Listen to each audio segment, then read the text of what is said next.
लाला बद्री प्रसाद को दाननाथ का पत्र क्या मिला, आघात के साथ ही अपमान भी मिला। वह अमृत राय की लिखावट पहचानते थे। उस पत्र की सारी नम्रता, विनय और प्रण उस लिपि में लोप हो गए। मारे क्रोध के उनका मस्तिष्क खौल उठा। दाननाथ के हाथ क्या टूट गए जो उसने अमृत राय से यह पत्र लिखाया।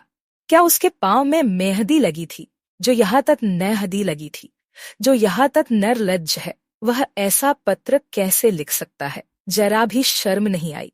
अब तक लाला बद्री प्रसाद को कुछ कुछ आशा थी कि शायद अमृत राय की आवेश में की हुई प्रतिज्ञा कुछ शिथिल पड़ जाए। लिखावट देखकर पहले वह यही समझे थे कि अमृत राय ने क्षमा मांगी होगी, लेकिन पत्र पढ़ा तो आशा की वह पतली सी डोरी भी टूट गई। दाननाथ का पत्र पाकर शायद वह अमृत राय को बुलाकर दिखाते और प्रतिस्पर्धा को जगाकर उन्हें पंजे में लाते। यह आशा की धज्जी भी उड़ गई। इस जले पर नमक छिड़क दिया। अमृत राय की लिखावट ने क्रोध से कांपते हुए हाथों से दाननाथ को यह पत्र लिखा। लाला दाननाथ जी, आपने अमृत राय से यह पत्र लिखाकर मेरा और प्रेमा का जितना आदर किया है उसका आप अनुमान नहीं कर सकते। उचित तो यही था कि मैं उसे फाड़ कर फेंक देता और आपको कोई जवाब न देता, लेकिन यही तक लिख पाए थे कि देवकी ने आकर बड़ी उत्सुकता से पूछा, क्या लिखा है बाबू? अमृत राय ने। बद्री प्रसाद ने कागज की ओर सिर झुकाए हुए कहा, अमृत राय का कोई खत नहीं आया। देवकी, चलो, कोई खत कैसे नहीं आया? मैंने कोठे पर से देखा, उनका आदमी एक चिट्ठी लिए लपका आ रहा था। बद्री प्रसाद, हाँ, आदमी तो उन्हीं का था और खत दाननाथ का था। उसी का जवाब लिख रहा हूँ। महाशय ने अमृत राय से खत लिखाया है और नीचे अपने दस्तखत कर दिए हैं। बद्री प्रसाद, यह पढ़ा तो है, देख क्यों नहीं लेती? देवकी ने खत पढ़कर कहा, तो इसमें इतना बिगड़ने की कौन सी बात है? जरा देखूं सरकार ने इसका क्या जवाब लिखा है। बद्री प्रसाद, तो देखो, अभी तो शुरू किया है। ऐसी खबर लूंगा कि बच्चा सारा शोहदापन भूल जाए। देवकी ने बद्री प्रसाद का पत्र पढ़ा और फाड़ कर फेंक दिया। बद्री प्रसाद ने कड़क कर पूछा, फाड़ क्यों दिया? तुम कौन होती हो मेरा खत फाड़ने वाली? देवकी, तुम कौन होते हो ऐसा खत लिखने वाले? अमृत राय को खोकर क्या अभी संतोष नहीं हुआ, जो दानू को भी खो देने की फिक्र करने लगे? तुम्हारे खत का नतीजा यही होगा कि दानू फिर तुम्हें अपनी सूरत कभी न दिखाएगा। जिंदगी तो मेरी लड़की की खराब होगी, तुम्हारा क्या बिगड़ेगा? बद्री प्रसाद, हाँ, और क्या? लड़की तो तुम्हारी है, मेरी तो कोई होती ही नहीं। देवकी, आपकी कोई होती तो उसे कुएं में ढकेलने को यूं न तैयार हो जाते। यहाँ दूसरा कौन लड़का है प्रेमा के योग्य? जरा सुनूं। बद्री प्रसाद, दुनिया योग्य वरों से खाली नहीं, एक से एक पड़े हुए हैं। देवकी, पास के 2-3 शहरों में तो कोई दिखता नहीं। हाँ, बाहर की मैं नहीं कहती। सत्तू बांधकर खोजने निकलोगे तो मालूम होगा, बरसों दौड़ते गुजर जाएंगे, फिर बेजाने पहचाने घर लड़की कौन ब्याहेगा?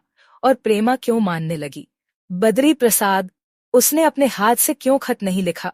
मेरा तो यही कहना है, क्या उसे इतना भी मालूम नहीं कि इसमें मेरा कितना अनादर हुआ? सारी परीक्षाएं तो पास किए बैठा है, डॉक्टर भी होने जा रहा है, क्या उसको इतना भी नहीं मालूम? स्पष्ट बात है दोनों मिलकर मेरा अपमान करना चाहते हैं। देवकी, हाँ, शोहदे तो हैं ही, शोहदे तो हैं ही। तुम्हारा अपमान करने के सिवा उनका और उद्यम ही क्या है? साफ तो बात है और तुम्हारी समझ में नहीं आती। न जाने बुद्धि का हिस्सा लगते वक्त तुम कहाँ चले गए थे। 50 वर्ष के हुए और इतनी मोटी सी बात नहीं समझ सकते। बद्री प्रसाद ने हंसकर कहा, मैं तुम्हें तलाश करने गया था। देव की अधेड़ होने पर भी विनोदशील थी। बोली, वाह, मैं पहले ही पहुंचकर कई हिस्से उड़ा ले गई थी। दोनों में कितनी मैत्री है यह तो जानते ही हो। दाननाथ मारे संकोच के खुद न लिख सका होगा। अमृत बाबू ने सोचा होगा कि लाला जी कोई और वरना ठीक करने लगे, इसलिए यह खत लिखकर दानू से जबरदस्ती हस्ताक्षर करा लिया होगा। बद्री प्रसाद ने झेंपते हुए कहा, इतना तो मैं भी समझता हूँ, क्या ऐसा गवार हूँ? देवकी, तब किस लिए इतना जामे से बाहर हो रहे थे? बुलाकर कह दो, मंजूर है। बेचारी बूढ़ी माँ के भाग खुल जाएंगे, मुझे तो उस पर दया आती है। बद्री प्रसाद, मुझे अब यह अफसोस हो रहा है कि पहले दानू से क्यों न विवाह कर दिया। इतने दिनों तक व्यर्थ में अमृत राय का मुंह क्यों ताकता रहा? आखिर वही करना पड़ा। देव की भावी कौन जानता था। और सच तो यह है कि दानू ने प्रेमा के लिए तपस्या भी बहुत की। चाहता तो अब तक कभी का उसका विवाह हो गया होता। कहाँ कहाँ संदेश नहीं गए। माँ कितना रोई, संबंधियों ने कितना समझाया, लेकिन उसने कभी हामी न भरी। प्रेमा उसके मन में बसी हुई है, बद्री प्रसाद, लेकिन प्रेमा उसे स्वीकार करेगी। पहले यह तो निश्चय कर लो। ऐसा न हो मैं यहाँ हामी भर लूं और प्रेमा इनकार कर ले। इस विषय में उसकी अनुमति ले लेनी चाहिए। देवकी, फिर तुम मुझे चिढ़ाने लगे। दानू में कौन सी बुराई है जो वह इनकार करेगी? लाख लड़कों में एक लड़का है। हाँ, यह जिद हो कि करूंगी तो अमृत राय से करूंगी, नहीं तो कुंवारी रहूंगी, तो जन्म भर उनके नाम पर बैठी रहे। अमृत राय तो अब किसी विधवा से ही विवाह करेंगे, या संभव है करे ही ना, उनका वेद ही दूसरा है। मेरी बात मानो, दानों को खत लिख दो। प्रेमा से पूछने पाछने का काम नहीं। मन ऐसी वस्तु नहीं है जो काबू में न आए। मेरा मन तो अपने पड़ोस के वकील साहब से विवाह करने का था। ऐसा न हो मैं यहाँ हामी भर लूं और प्रेमा इनकार कर ले। इस विषय में उसकी अनुमति ले लेनी चाहिए। देवकी, फिर तुम मुझे चिढ़ाने लगे। दानू में कौन सी बुराई है जो वह इनकार करेगी?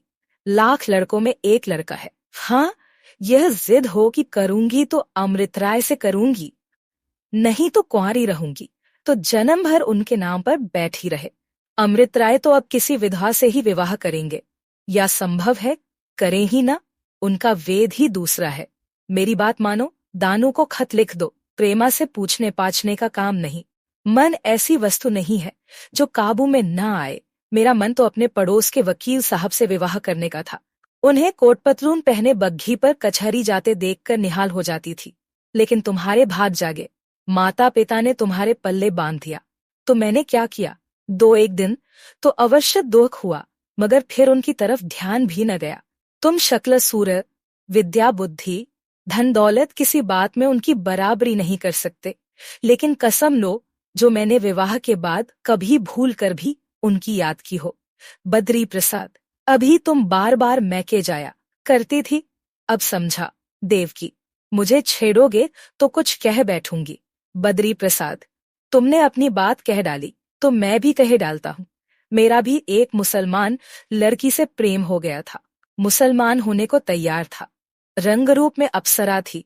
तुम उसके पैरों की धूल को भी नहीं पहुंच सकती। मुझे अब तक उसकी याद सताया करती है। देवकी, झूठे कहीं के लबाड़िए, जब मैं आई तो महीने भर तक तो तुम मुझसे बोलते लजाते थे।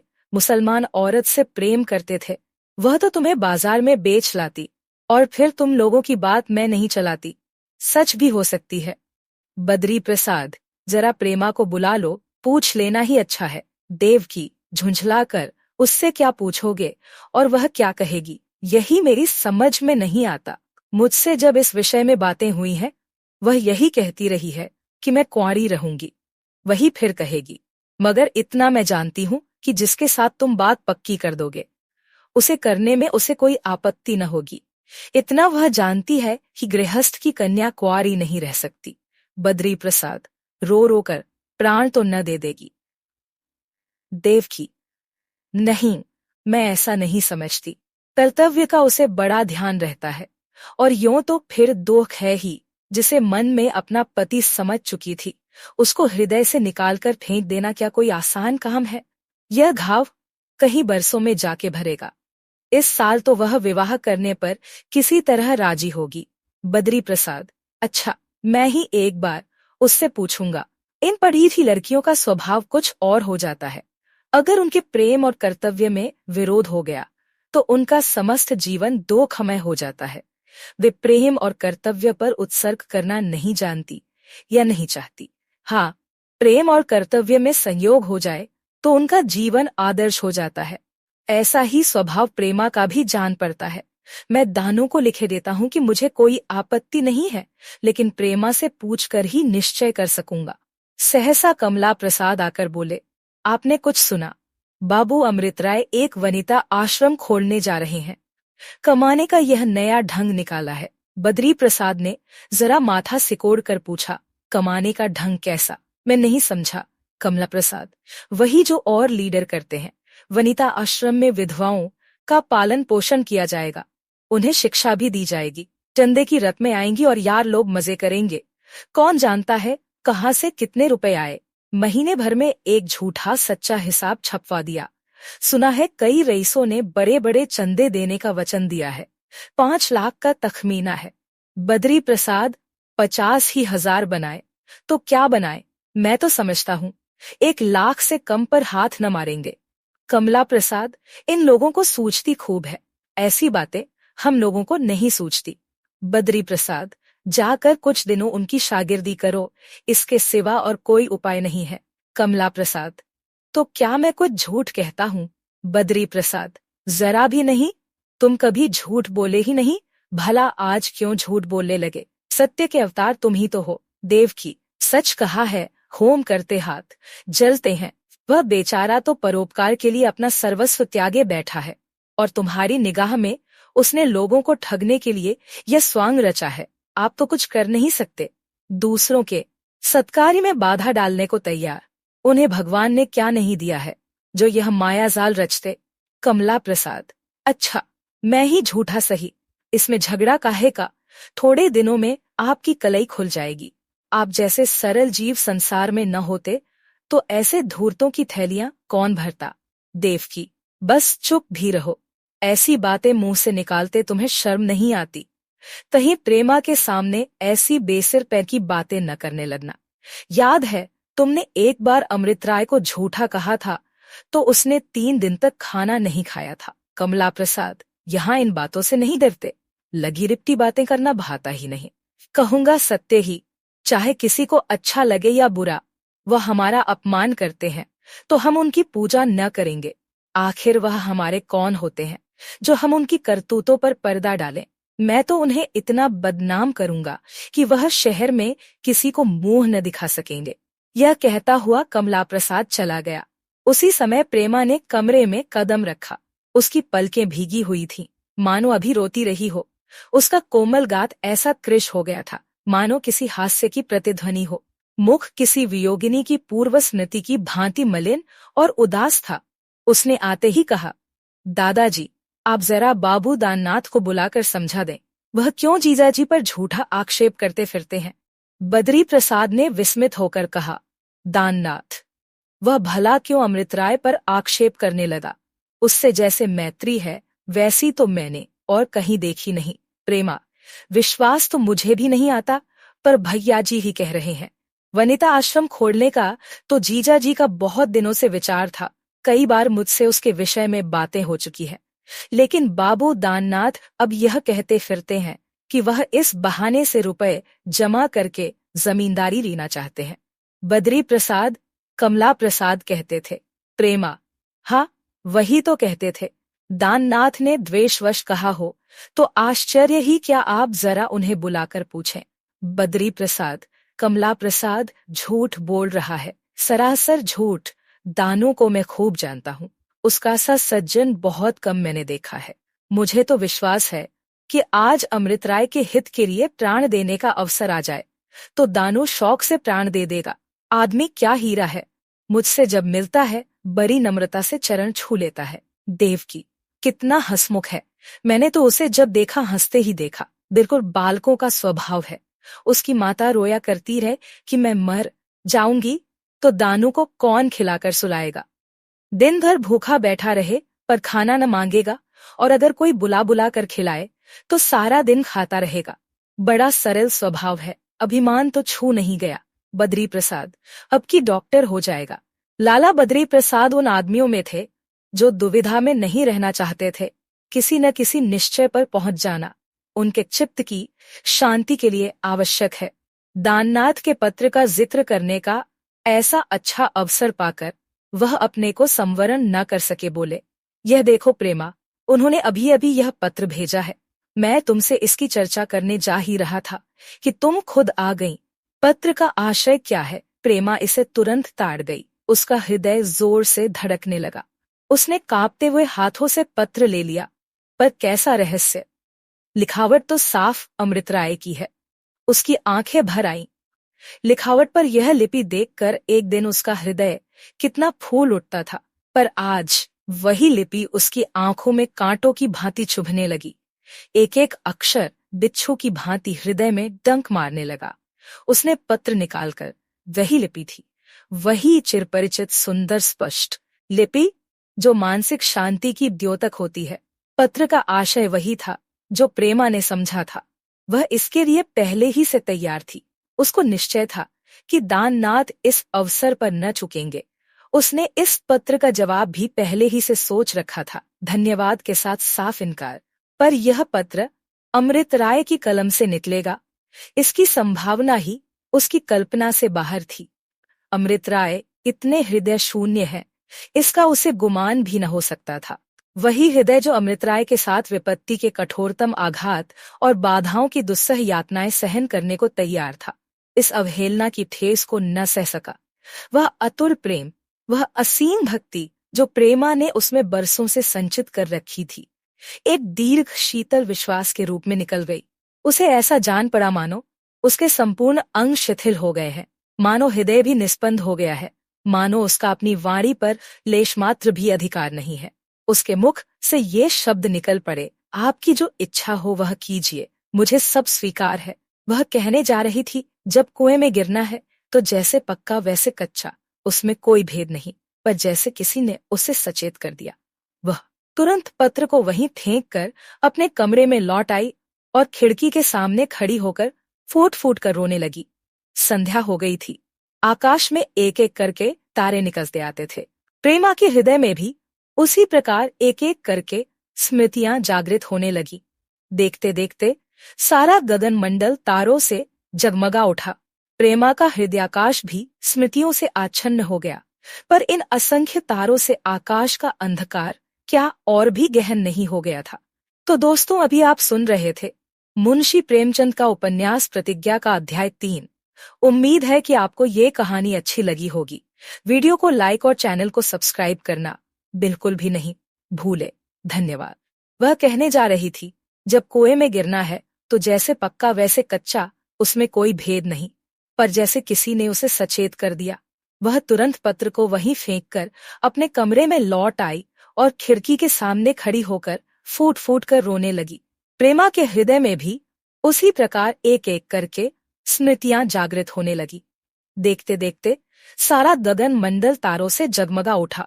प्रेमा का हृदयाकाश भी स्मृतियों से आच्छन्न हो गया। पर इन असंख्य तारों से आकाश का अंधकार क्या और भी गहन नहीं हो गया था? प्रतिज्ञा अध्याय 8। वैशाख में प्रेमा का विवाह दाननाथ के साथ हो गया। शादी बड़ी धूमधाम से हुई। सारे शहर के रईसों को निमंत्रित किया। लाला बद्री प्रसाद ने दोनों हाथों से रुपए लुटाए, मगर दाननाथ की ओर से कोई तैयारी न थी। अमृत राय चंदा करने के लिए बिहार की ओर चले थे और ताकीद कर गए थे कि धूमधाम मत करना। दाननाथ उनकी इच्छा की अवहेलना कैसे करते? इधर पूर्णा के आने से सुमित्रा को मानो आंखें मिल गईं। उसके साथ बातें करने से सुमित्रा का जी ही न भरता। आधी आधी रात तक बैठी अपनी दुख कथा सुनाया करती। जीवन में उसका कोई संगी न था। पति की निष्ठुरता नित्य ही उसके हृदय में चुभा करती थी। इस निष्ठुरता का कारण क्या है, यह समस्या उससे न हल होती थी। वह बहुत सुंदर न थी, फिर भी कोई उसे रूपहीन न कह सकता था। बनाव श्रृंगार का तो उसे मरदसा हो गया था। पति के हृदय को पाने के लिए वह नित नया श्रृंगार करती थी, और इस अभीष्ट के पूरे न होने से उसके हृदय में ज्वाला सी दहकती रहती थी। घी के छींटों से भभकना तो ज्वाला के लिए स्वाभाविक ही था। वह पानी के छींटों से भी भभकती थी। कमला प्रसाद जब उससे अपना प्रेम जताते तो उसके जी में आता, छाती में छुरी मार लूं। घाव में यूं ही क्या कम पीड़ा होती है कि कोई उस पर नमक छिड़के। आज से 3 साल पहले सुमित्रा ने कमला प्रसाद को पाकर अपने को धन्य माना था। 2-3 महीने उसके दिन सुख से कटे, लेकिन ज्यों-ज्यों दोनों की प्रकृति का विरोध प्रकट होने लगा, दोनों एक दूसरे से खींचने लगे। सुमित्रा उदार थी, कमला प्रसाद पल्ले सिरे से कृपण। वह पैसे को ठीकरी समझती थी, कमला प्रसाद कौड़ियों को दांत से पकड़ता था। सुमित्रा साधारण भिक्षुक को भिक्षा देने उठती तो इतना दे देती कि वह चुटकी की चरम सीमा का अतिक्रमण कर जाता था। उसके मैके से एक बार एक ब्राह्मणी कोई शुभ समाचार लाई थी। उसे उसने नई रेशमी साड़ी उठाकर दे दी। उधर कमला प्रसाद का यह हाल था कि भिक्षुक की आवाज सुनते ही गरज उठते थे, रूल उठाकर मारने दौड़ते थे। दो चार को तो पीट ही दिया था। यहाँ तक कि एक बार द्वार पर आकर किसी भिक्षुक की यदि कमला प्रसाद से मुठभेड़ हो गई तो उसे दूसरी बार आने का साहस न होता था। सुमित्रा में नम्रता, विनय और दया थी। कमला प्रसाद में घमंड, उच्छृंखलता और स्वार्थ।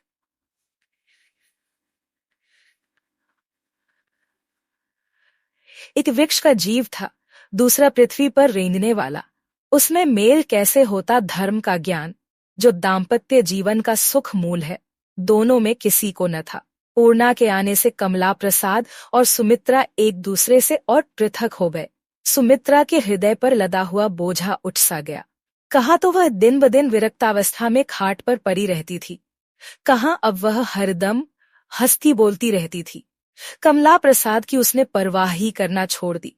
वह कब घर में आता है, कब जाता है, कब सोता है, उसकी उसे जरा भी फिक्र न रही। कमला प्रसाद लंपट न था। सबकी यही धारणा थी कि उसमें चाहे और कितने ही दुर्गुण हो, पर यह ऐब न था।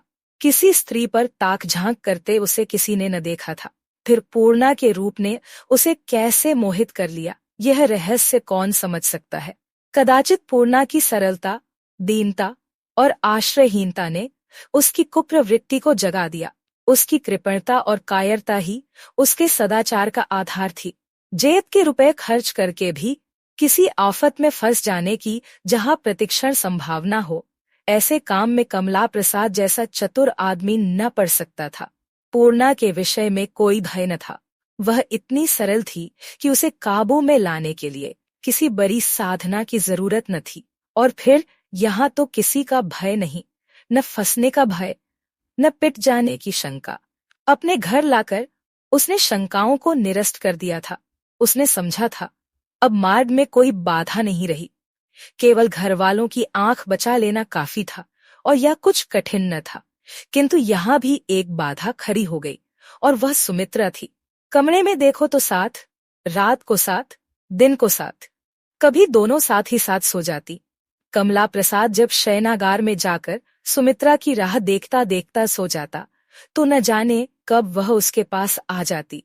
पूर्णा से एकांत में कोई बात करने को उसे अवसर न मिलता था।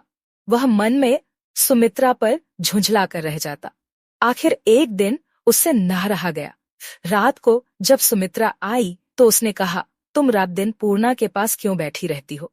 वह अपने मन में समझती होगी कि यह तो अच्छी बला गले पड़ी, ऐसी तो कोई बड़ी समझदार भी नहीं हो कि तुम्हारी बातों में उसे आनंद आता हो, तुम्हारी बेवकूफी पर हंसती होगी।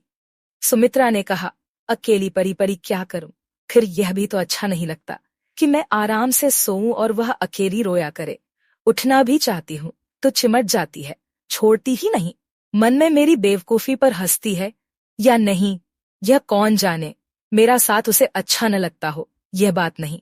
तुम्हें यह ख्याल भी नहीं होता कि उसकी और तुम्हारी कोई बराबरी नहीं, वह तुम्हारी सहेली बनने की योग्य नहीं है।